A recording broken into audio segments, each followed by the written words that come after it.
Alright,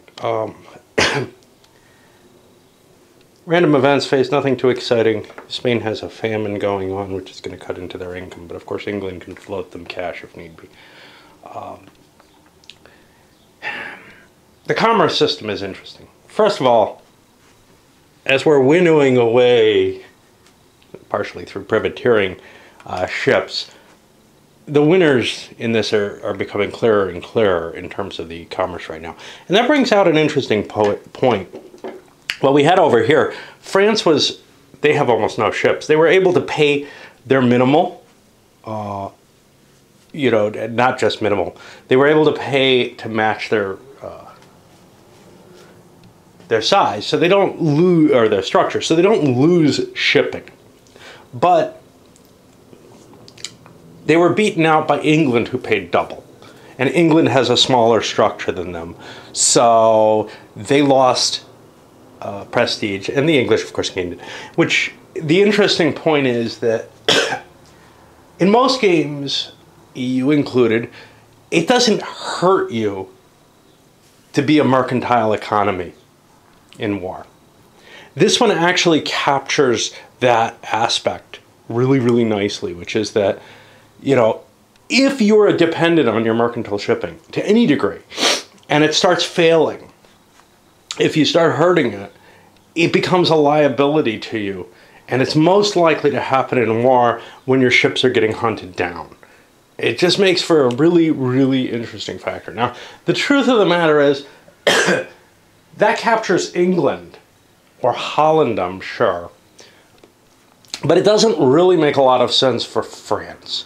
I'm sure France would be disrupted a little bit if the merchants were being hit. But the truth of the matter is, as a big continental land power, their overall importance to the national will and or pride is less if you starve out their shipping. Anyway, I don't think prestige is so much the pride as the will in the case of this game. But it doesn't really make sense as that either. It's sort of this weird mixture. And all of these games kind of have that, where they don't clearly make it obvious what's what. I think EU probably goes the furthest towards doing so with the stability. But the fact that it generates victory points is a little weird too. More understandable though. But trying to put it on one track, it gets things muddied. Anyway, we'll move to the diplomacy phase. I'm not sure if France and Sweden want to continue this. They probably should have left it last turn when they could have gotten better terms. We'll see if they can get good terms this. So I'm finding without a singular way of tracking, say, the alliances, I've caused myself just problems here. So I used to be keeping on here, and I kind of agreed I would make that the area of record, but as mnemonic device, essentially, I'd be putting them out here. I've got Hanover, I think, allied with England, but I don't know for sure, because they're up there. I don't know if they've been checked on peace turns, because they're up there and not down here. I don't know what's going on. I'm assuming Hanover's still English. I think people have been bidding as though it is. I haven't seen any bidding on Hanover, so I'll write it down. But, you know, it's one of the things that's kind of nice about EU is it has baked into it this information of record little track for the alliances.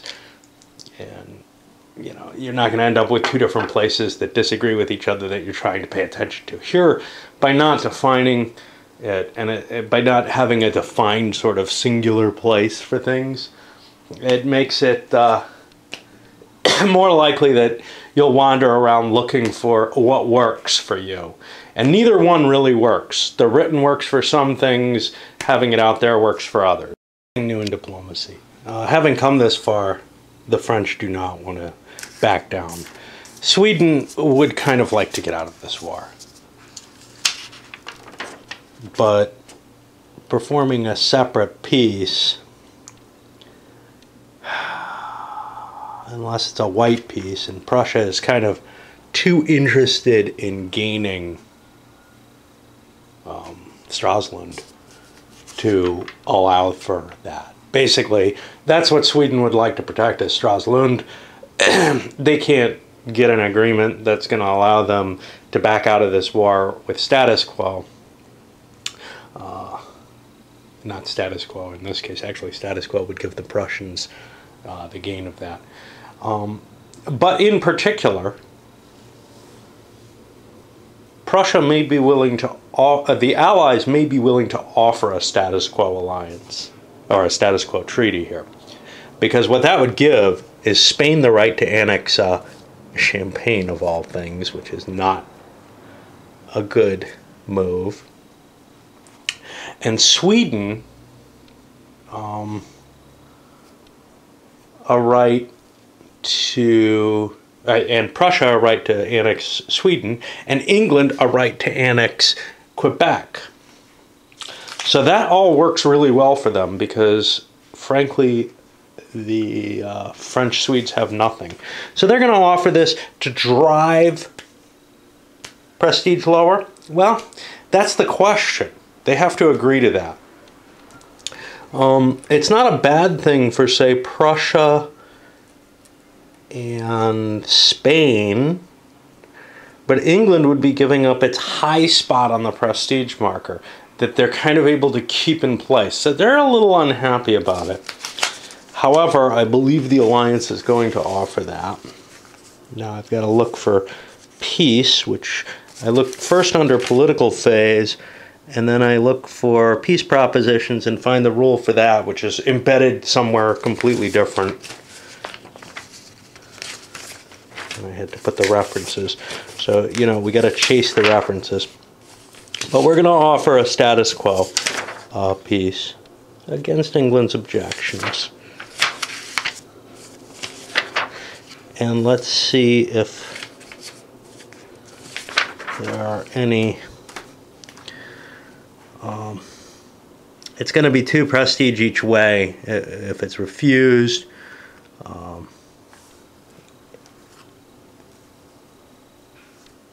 And that's what we're going to see. So everybody's going to lose 2 prestige off that.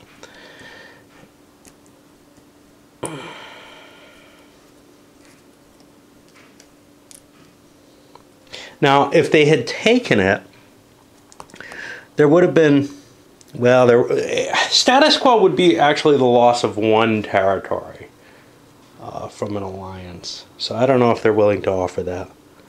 Let's get that back. Jesus. I didn't move the English back yet. I think the Swedes were up here. Alright, status quo isn't going to work. Compromise. How about victorious peace? This is the one we want here. So we're going to announce a victorious peace, and if we make a less than, what is the military status right now? 2, 3, 4. It looks to me like 4 demands we can make. If we make less than 4 demands, and we're going to agree we're only going to make 3. Territorial is the big one for us. We get to push this to 4 temporary prestige. The French can't accept that. So now the question comes, can they accept the peace? Because if they can't accept either, they won't be required to surrender. Okay. So now I have to hammer out what exactly the terms of the peace treaty would be. And if I can keep it down to 2 prestige loss for France or less, and that's not going to happen. Okay. So France can refuse this, and they're going to. Sweden's really unhappy, but they don't want to lose their territory either. And that means the alliance only loses 2 each. Because they made less than the full demands that they could have based on the military situation that they have. The real issue here, though, is France is so far down at 130 points that it's really tough for them to accept a peace when they think a losing peace, when they think they've actually got a fair chance of winning this war still, or at least dragging it to a deadlock. Last turn it would have been a deadlock situation. This turn the Allies aren't willing to accept that anymore, mainly because I was confused about Holland's situation. Maybe William didn't have control of his country as much as he should have. Economic phase saw some troubles with the English having a revolt up in Scotland and some unrest as well. The Swedes, as war goes on, the likelihood that there are going to be problems increases. These are all new. That has a chance of recovering, actually. It does. I don't remember the die roll, if it's a 5 or 6 or 4, 5 or 6.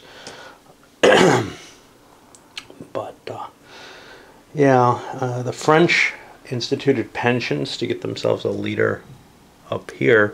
They only got 1, though. Remember, you can get about 4 for this. They absolutely needed 1. They were hoping, obviously, for more so that they could have really a couple of stacks operating, but they also have Vauban hidden in there.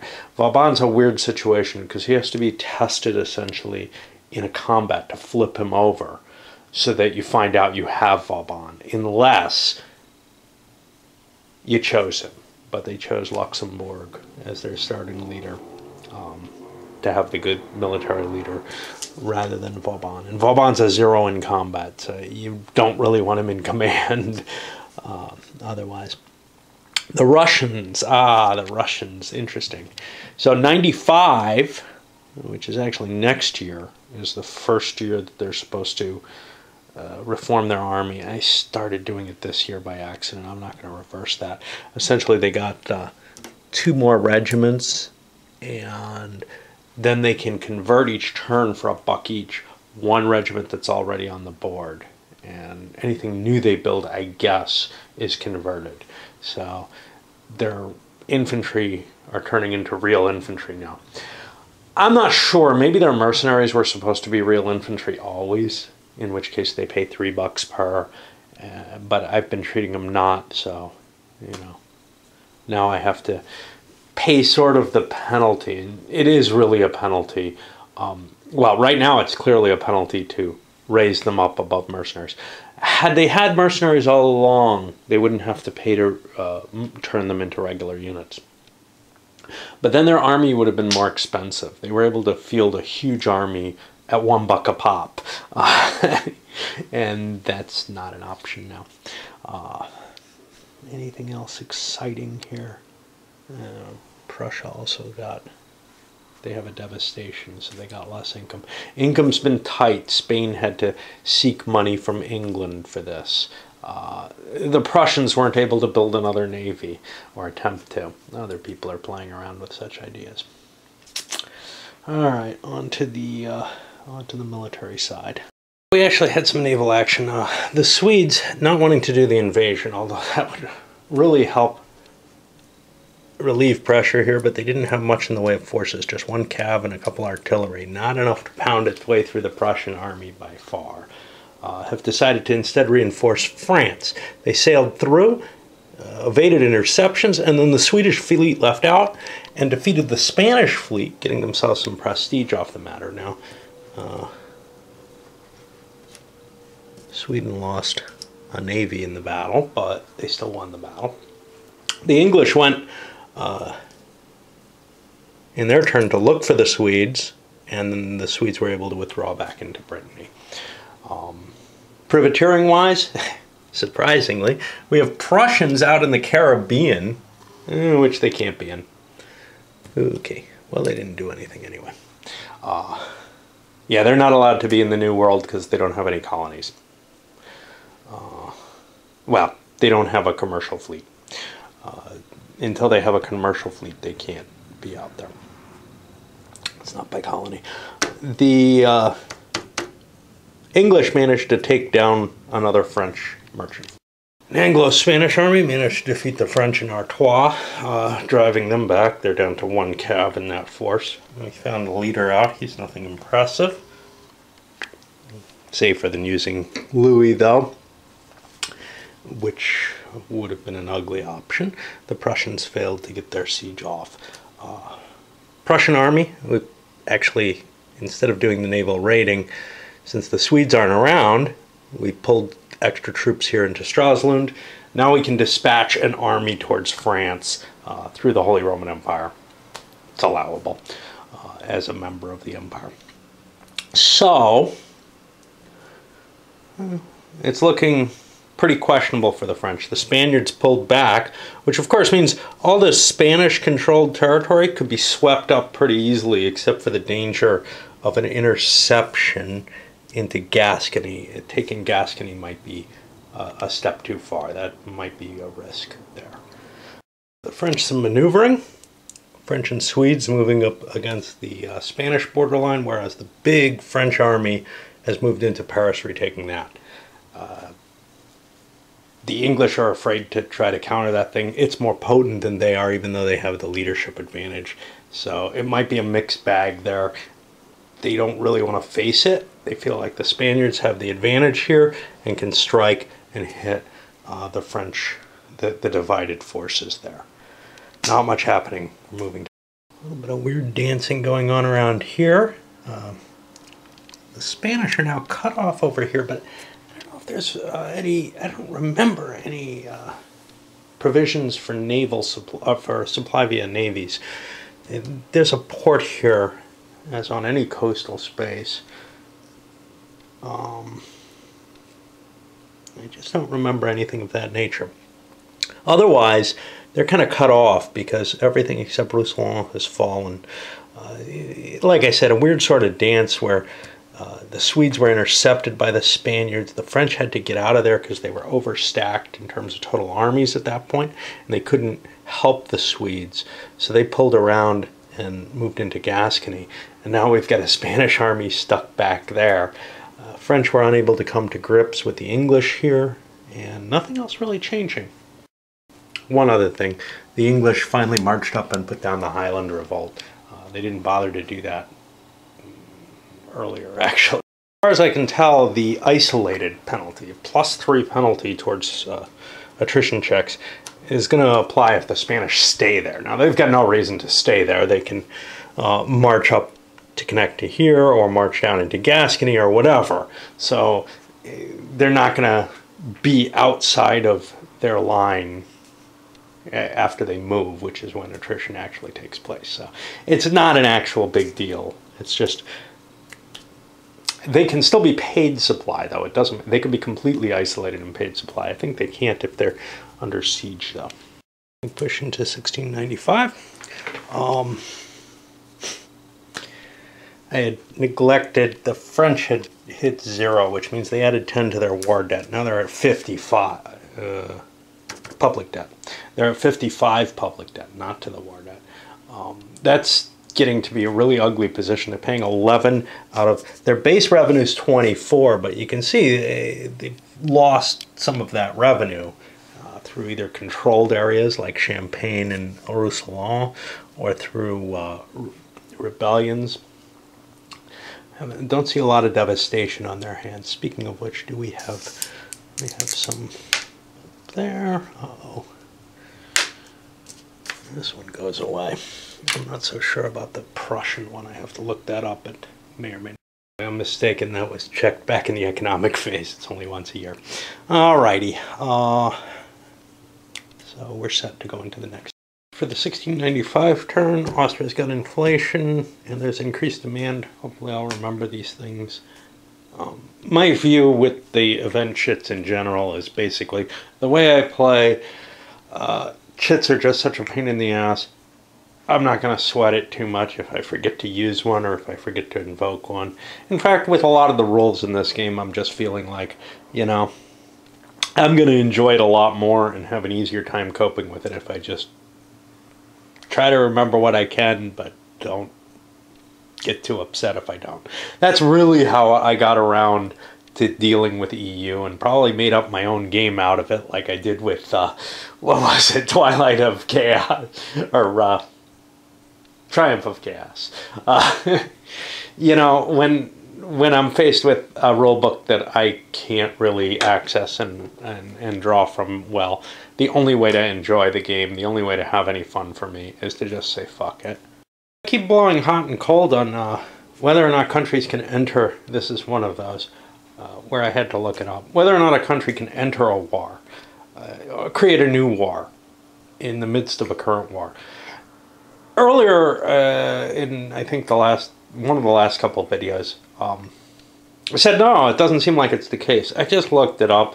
It looks like you just can't enter a current war without an alliance in place. I don't know. Maybe I found something there that was different.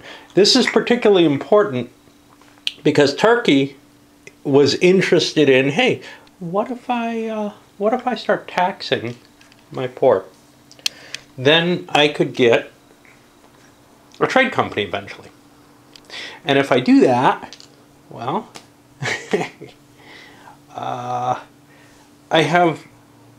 I'm able to just get away with it for free because nobody can declare war on me on this turn.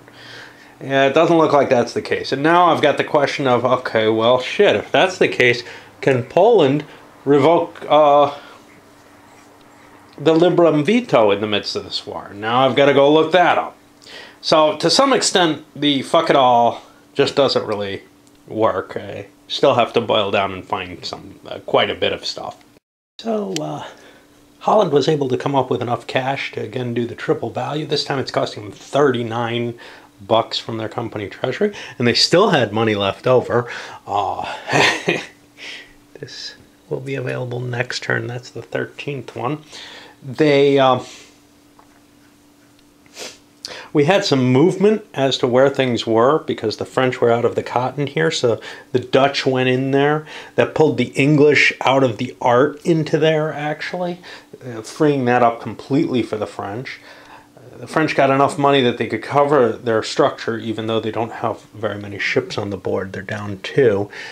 But their high structure and fairly low income means that they're going to lose prestige off of it all the time. Just like Sweden, as long as they have a structure and they have no ship on the board, they're going, and no cash sitting in the company, they're going to lose a prestige every turn for this sucker. Anyway, we see decreases actually in structure for England and Spain, which means the pool is getting thinned further and further, and it's becoming harder and harder to really face the Dutch preponderance here. England is really sounding an alarm on this case. We have to do something about the Dutch, and we have to do something big. We have to knock them out on the board and try to use privateering, etc., against their navies. But the real problem is, maybe we can just, you know, knock them so far back that they can't afford to keep this position up. But they're going to be able to generate, as long as they have this powerful trade standing compared to everyone else, good prestige even in the light of being defeated in a war. So that's kind of troublesome. Anyway, we move on to diplomacy. Had Turkey done the moving from free trade to taxation, they would have opened themselves up to a declaration of war they didn't want to make. Now, they're still available to have war declared against them, so maybe they should have. But a free casus belli is a much easier thing, and right now there are some strategic concerns to keep this sort of grand alliance from coalescing against the Turks on this turn.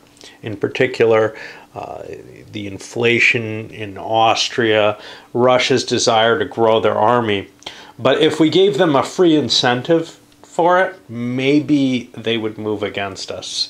We figure the advantage of adding a trading company someday, you know, it takes us 10 turns to get the cash together off this cotton place to get a chance, a die roll that's less than 1/3 in order to set up a trading company. So that seems pretty questionable to actually pursue that when we're talking about handing 3 prestige to one of our possible enemies in terms of being able to make this war. And also, when you try to make a war without a free Casus Belli, if it's in a non-peace turn, they have to roll a die to see if they get in, and they only have a 1/3 chance of getting that war off. They don't pay a penalty for not getting it off, but we're a lot safer without handing away a free Casus Belli.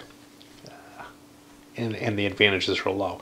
Both France because of a lack of leaders, and England are considered downgrading their current trade standings. Spain and Poland can't change theirs unless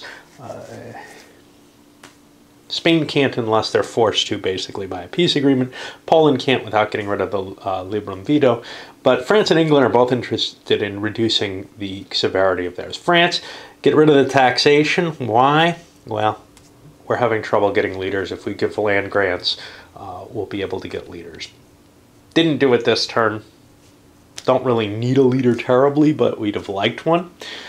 But at least we have this Swedish leader here that'll help us. England, they're thinking of going from exclusive down to free trade. They ended up abandoning the last of their ports, so they're not making anything. They're not making the taxation off of it, and they're also not making company money off of it, for the same reasons that Spain would like to get rid of exclusives, so that they can get some tax revenues from other countries. They pulled out of the cereal market with their loss, the competition loss. So, it's at a point where it's not favorable to them to have the more mercantile policy in place. Diplomacy, there's just not much that can go on here. Without Holland being able to come in, without people ready to go into Turkey, we had some playing with the miners, including, hey, I remembered to use a chit, an alliance chit for Holland, trying to get Hanover. The Turks made an interesting one, threw a big bid in on Bavaria, figuring it would go more expensive than it did. They put $5. I think the next most was $1 from Holland. Normally you can only do one country, but because of the chit, Holland can do multiple, I guess. Anyway, that none of that came to anything. The reason there's no real reason for this, the war is kind of not decided yet. I know the rules complain, hey, there's this total war syndrome. So France would have been, and I think Sweden as well, forced to surrender to this alliance. I do not actually feel that, historically speaking, wars would have lasted as long as some of them did if you didn't have that opportunity to say, hey, I'm still kind of winning this. I also don't think that peaces would be as reasonable as they would be if players were put in a position of being forced to accept them ever. There is a threat. For just about any country in this game, there's the possibility of being completely overrun. And that's the thing you have to weigh. If you're completely overrun, you're going to have that enforced horrible peace anyway.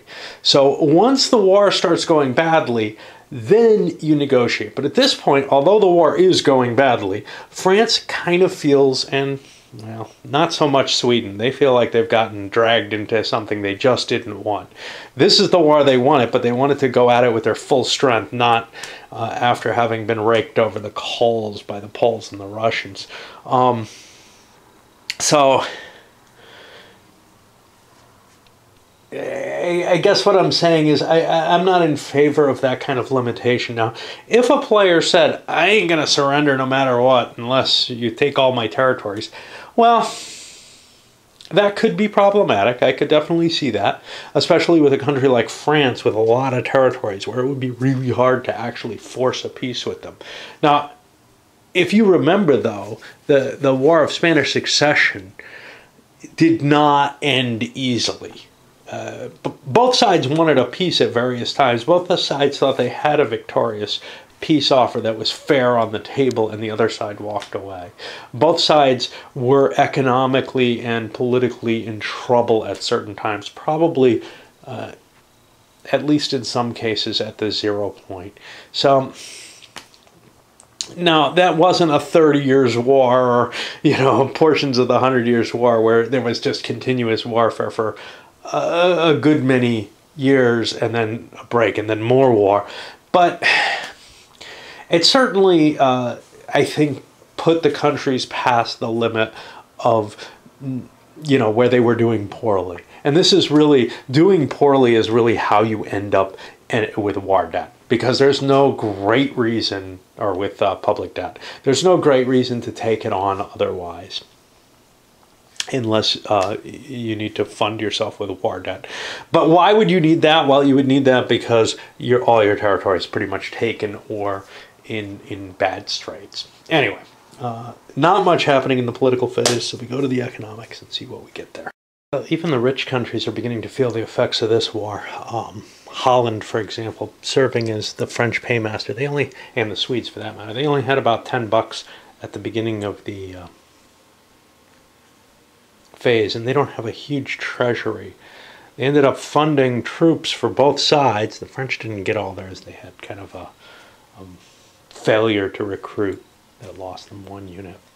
Nobody's trying to exceed their limits because that just increases both the odds of it happening and the severity of getting nothing at all. A couple interesting, in England has enough cash probably to support their side still, but they are suffering from, you know, increased effects that are just diminishing their income again and again and again. But I did forget to make some quick checks. Prussia recovers. We do have a couple interesting things. Poland has a navy now. This is English over here. It's trapped in East Prussia. And Turkey's increasing their navy. I don't know what good a Polish navy is, but they don't have any use for their money. Except maybe, you know, somehow gambling on throwing money at one side or the other in this conflict, which they really don't see any point to doing. And having a navy, well, it's going to cost them more money, but whatever. Obviously, things like France, they can't fund their own army. They had like $6 left to build units with. They got $2 from the Dutch. The Swedes had basically nothing. They took $4 from the Dutch. Sweden's working on paying back their debt. They still owe Russia $4. If they can't pay that next turn, they go into the bankruptcy state, which knocks them out of the war. So that's something they don't want to have happen. The Swedes, this is a spring turn, the Swedes are going to get their admiral back. They took him off there because they've got French admirals over there. He was with a French fleet, but the French admiral can stay in command as far as I'm concerned. I don't know. Russia's continuing on their process. St. Petersburg has been completed. I don't know when that happened, whether it was this turn or last, but I noticed it this turn. And again, I forgot about the increased demand, but that's okay. I forgot about the decreased demand last time, so it all sort of balances out somehow. There would have been more money on the board had that been the case, but not really more money in the countries. The taxes that they raise off trade are the same no matter what. It's just the companies would have made more money off of them. Well, time to march to battle again. Well, the military phase was somewhat exciting, actually. Started off with some weird naval action. I gotta try to remember what happened, but what all? We forced the Swedes and French to go first. They made a breakout through the English Channel, which they succeeded in getting through, grabbed the Swedish forces and dropped them off in Normandy. The English fleet didn't catch them in either direction. So now another Swedish force is in play. I think that's been added. I think it's been added to this army. Great. Then for the Allies, they turned around. They forced the French alliance to go first. They turned around and used the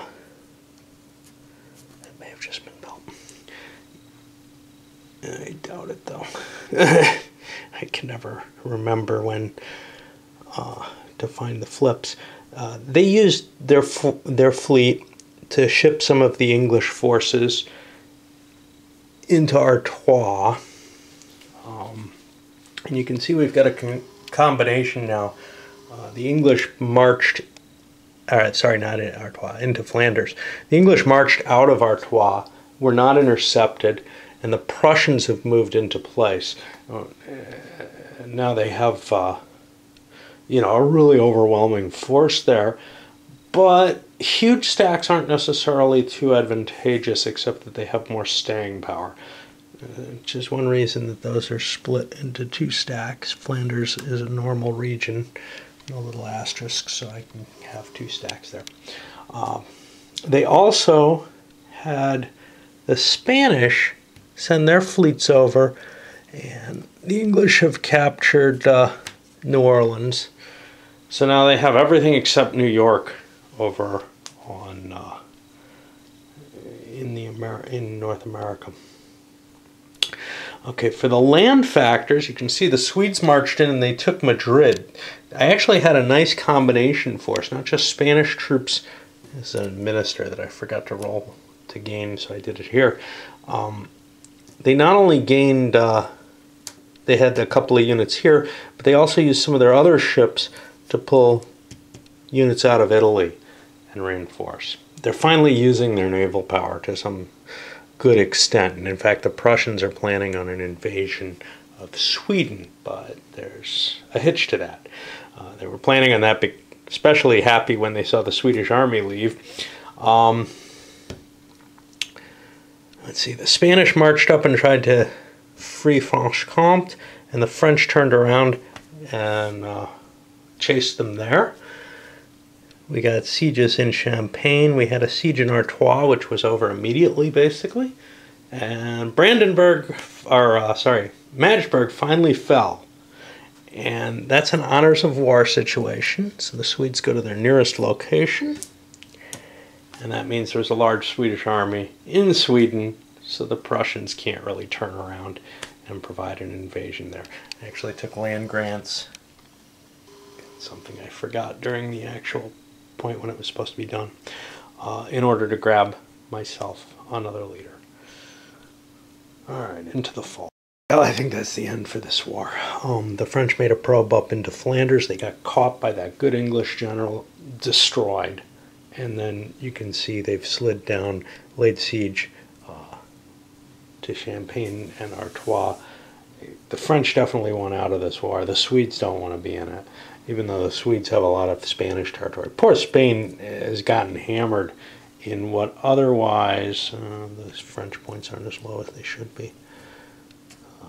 That was a 1-point army went down there, and Prussia gained a point off that. Yeah, the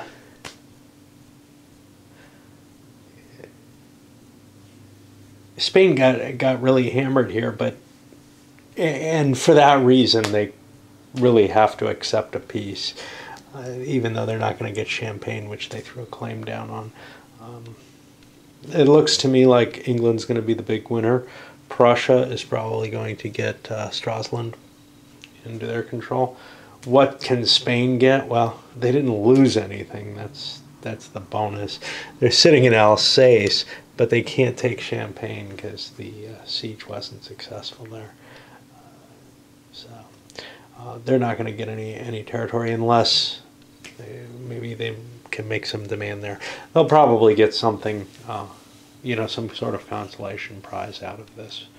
But it's definitely worked well for the English, being able to sit up at, you know, around 20 for several turns. We'll see what that has as a final effect. But right now, they made a lot of ground up, but they're still significantly behind the leading players. Anyway, we'll finish up the turn. And here's the problem. Next turn is a war turn. Everybody may end up at peace during it, but it's still going to be a one-year war turn. English get lucky in terms of not losing any prestige during this war turn. It's the likely event. And we had a few deaths. Trying to think in particular. Charles the 11th of Sweden died. This was the first turn he could have died. That brings Charles the 12th in, which is kind of interesting. Charles the 12th is a god of war. He's one of the truly amazing characters of history in this game. And one of the reasons I'm very interested in this game is the Great Northern War, which is his war. He's only 13 right now.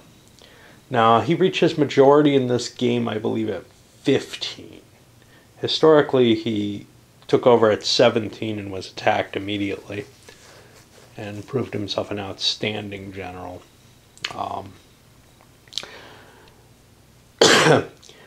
If you look at his death date, you know, he lives maybe maximum to 35. That's one of the weird things, because the game would be serious, the world would be seriously different if Charles the 12th were conquering things, fighting things, and able to live on. You know, he might be the Frederick of Sweden if he was successful. And the fact that he's not, it's baked into the game in a way that kind of disturbs me. It's livable. But I mean, the guy probably would not have died at 35 if he had been successful, and especially if he had not been involved in war. I mean, he took, you know, I think it was an explosion of a gate trying to be broken down that he was attacking. Point-wise, well, got the Holland just cranking those points out at 344. And it's pretty damn clear to everyone that they have to at least work towards the destruction of Holland's advantage if they want to advance in this game and have any lead. Anyway, like I said, I think we're seeing France and Sweden surrendering on this next turn. All right. Okay, so for the random events phase, we got by without a remix counter. There's still a fair amount in here, but everybody's kind of worried and wants to expend their markers. There's a plague over in Russia. There was a revolt in India, but it failed down against the Dutch area in India. I'm not sure what's up with the French one. Can anyone else just go in there and take it from them? Certainly anybody at war with France can go in there, but can somebody else just go in there? I mean, that thing, as far as I'm concerned, it's no longer French. It's just nothing. It seems to me that anyone should be able to march in there, but I don't know. Certainly in EU, that would no longer be a colony after being in revolt for so long. Well, that's hard to say because the turns here are maybe a year each, are a year each, except there's the longer turns. So I don't know how long that's been out there, but it's only been, the game as a whole has only been about 30 years at this point, and well, that would be 6 turns in EU, so if it had been the length of the game, it would be out there. But it has to be about 10 years for something to convert. But that could be out there all game, and as far as I know, it just stays French. Just not under their control in any way. And unable to produce materials, I guess. We also have a Hungarian revolt here, which Turkey is going to have to respond to. And Hungary, as far as I can tell, it gets all the Hungarian units from Austria. It gets the special unit that seems to only be for Hungary as a country. And as long as it's a revolt, I think it gets the feudal corps that would have been raised there. If it ever becomes a country, it loses those. I guess. I don't know. Same with the Irish here. They'll lose the English units in the revolt. All right, we move on to the commercial. On the merchant side of things, well, Sweden cannot make any more money with their shipping company. So all it's going to do is cost them a victory point each turn. They can spend that same victory point and declare the thing bankrupt, which is what they did. Now they have to start over if they want a shipping company. Given their lack of taxes, now they only have one space for taxation, rather than what they used to, where they were holding 3. I think mistakenly I was giving them this for a little while. It makes very little sense for them to direct that cash towards a company, but they could. They don't have to really do anything too exciting to do so, and then they could get started down this route again. France ended up below England, which was smaller again, so the English gained. The Dutch paid double. They're also at the lead. I forgot to move them to, I think. No new ships, and although the Dutch got to move the new one that they built out to sea, and no high competition or anything like that. The Swedes would have had a roll to see if the reality recognized itself, even if they didn't.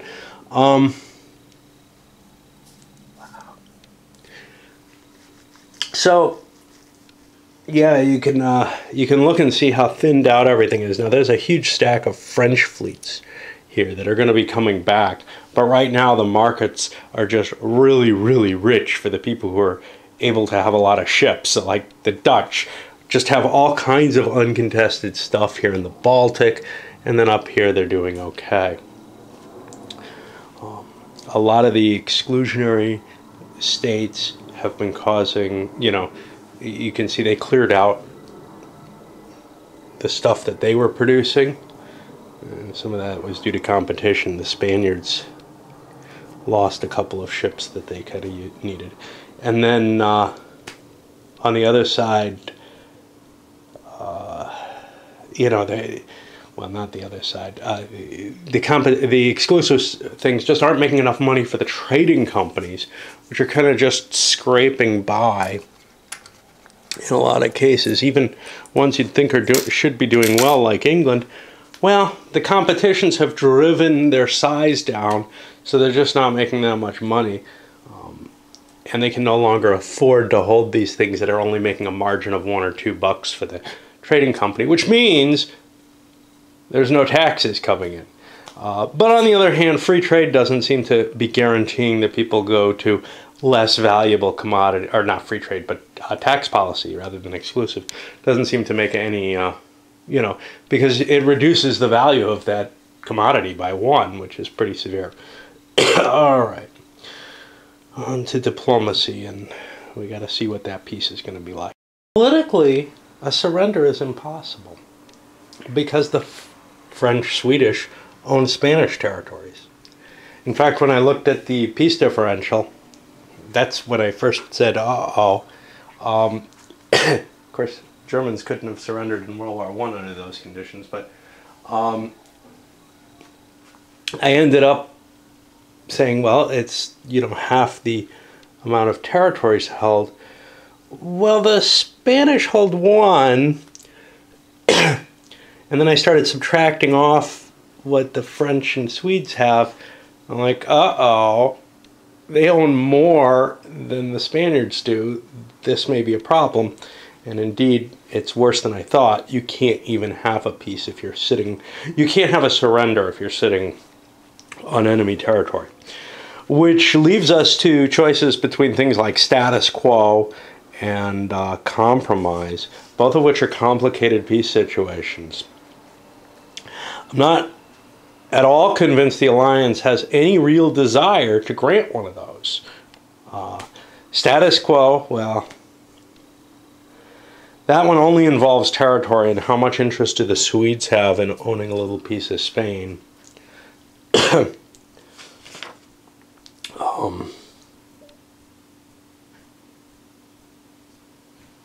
And it only involves 1 annexation each way, which would basically mean Prussia would get Stralsund, presumably. But if they can't agree on their demands, the peace can't go forward. They can't make the request on the peace. So,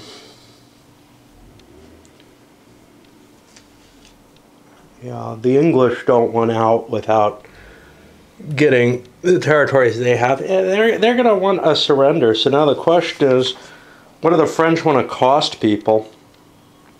And what do the French and the Swedes want to cost people?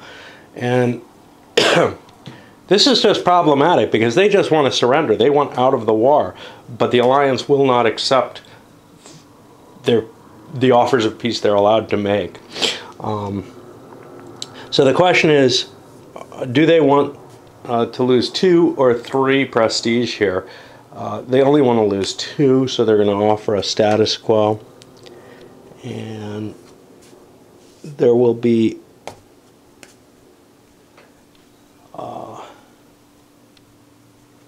an immediate refusal because both Prussia and England want territory. And Spain kind of wants Champagne too. They just think they have the upper hand by so much here that it's going to turn and be a clear victory for them next turn. Okay, so with 2 prestige going from everyone, that means France is going to add to their war debt, which is not a good thing. What really sucks for is the Russia-Poland-Austria axis. They have a peace treaty with Turkey. They can't declare war on them as long as this current war goes on. This war has been going on long enough that I forgot that they do have a peace treaty at this point. The the Russians have a casus belli for a border incident, which is almost a certain way to start a war for free. And they would love to go to war with the Turks here. They might enjoy going to war with Poland, but they want to fully revamp their army before they do anything like that. Poland's kind of at the height of its power at this point, beyond what it ever historically achieved in this period, I think. So yeah, it means this Hungarian opportunity is probably just not going to happen. The Turks are going to move their armies in and slowly destroy it. The English, and they don't have to. If there was a peace this turn, if there was general peace, next turn it would just go away, right? Because a national revolt is trivial to conquer if there's nothing going on. Which means we move, I guess, to the income and such. All right, well, money's getting tighter. And some of it, I think, is just me not remembering things that cause problems. So, for example, when you have a failure to recruit, an unrest marker shows up in the province where that is an issue. Thereby, later, there will be less taxes there. But, you know, when you've got a slice of your country taken over, when the English have lots of things in unrest or revolt, just everybody's cash is dropping. Even Holland, for no good reason, has less money. I think they just got screwed and have been paying out. Now, Holland's refusing to pay for the Swedes to build more units at this point. That was actually, they're refusing to pay for the Swedes to fund Austria or Russia. They were supposed to. They have a war debt. And Sweden ended up taking, from the treaty that they signed, Sweden ended up taking out actual war debt for the first time in the game, that anybody's done this, in order to cover that expense. Otherwise, they would have gone bankrupt, which would have dropped them to here. They would have ended up something like 20 bucks in real debt out of it. It didn't make sense. The war debt is easy. You can print new money and hand it out. Weird situation here with Turkey dealing with this revolt. They don't actually have to do anything, but they don't have any leaders or anything to cope with it. There's really no danger to them, though, except if they can fix these, the territory, if this war is long, that territory could be a problem over the course of time. But if they hit them and there's a peace next turn, there'll be devastated markers throughout here, and that'll affect their peace turn. The revolt itself will simply disappear if there's a peace turn. It still, I think, affects their income, though. Doesn't make much difference either way, then. All right, on to the military, I guess. Following the spring turn, the peace rules to this game are odd enough that the Swedes have to actually withdraw from Spain in order for their alliance to surrender. France could surrender on their own, and in fact, they might wish to, except that would break their alliance with Sweden, and that would cost them more diplomatic points, although, to tell you the truth, they can afford it.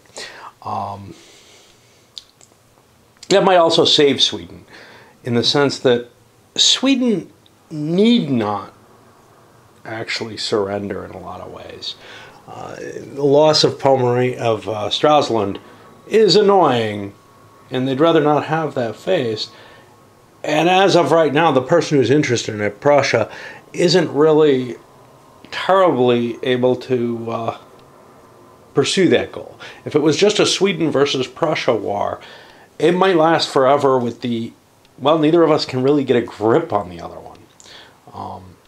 The fact of the matter is, though, if England and Holland and Spain want to get to Holland, they're going to help Prussia. So that kind of delaying tactic doesn't seem worthwhile on anybody's hands. So we're just pulling out of Spain, but it's going to take another year to get out because, well, not if the Allies allow, not if the English alliance allows the Swedes to pull out before the Spaniards move, which is what they usually would do anyway.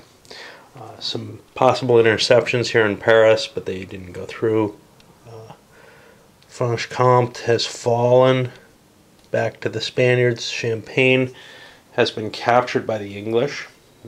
Therefore, since that's part of their alliance, it's a valid war claim for Spain. So we're going to see a lot of territory changing hands here, I think. Now, the fall phase more or less operated by agreement. The Swedes agreed to pull out of Spain. The Allies agreed not to go for more gains in the war. Except I forgot to roll for that siege. And it doesn't fall. But that doesn't matter. It doesn't count as a controlled province for the French, even though it was, they have the fortress for now. Because of this, the Turks decided not to pursue their war. That would only cost them money that I spent. The reason being for attrition costs. And, well, we've got an agreement. We don't have peace yet. Sort of an armistice or a truce, if you like. And now we go to it's just the end of turns. No one died. There are a couple of people who are past their due date that if this were peace turn, they would automatically die. But that doesn't happen during, if anyone's at war. One interesting factor, and this is true in EU as well, we have Koprulu coming back. Now, this has to be a different person with the same stats and same name and same counter. In fact, EU has 2 date spans for him. It cannot be the same person, I don't believe. I'm not sure. Absolutely certain, but I just figure with the amount of time between them, he would have had to be very important, very, very young, and then brought back. Not like, say, Pitt, who, yes, he was important at a moderately young age, but we're talking very young, like early 20s, and then brought, I don't remember what the time span is here. But anyway, we're moving into 1697. We'll load this one up. And as I've been doing, so that I don't clog my computer, and because you've seen the game, right? I see no reason to do it in high definition. I'm using my computer a lot recently for gaming, and basically it means if I do it in HD, it's like 2 hours that I can't game on, and if I do it, it also means about 20 to 30 minutes that I can't do anything on. I can't even post online or anything. it locks my computer up during the last period with the longer videos. This one's what, maybe about an hour. So that's not too bad, but those 2-hour videos just lock my machine forever because it's making these huge memory save. I guess it's processing to make the format fairly tight, because when I zip it, it doesn't decrease it at all. All right, up.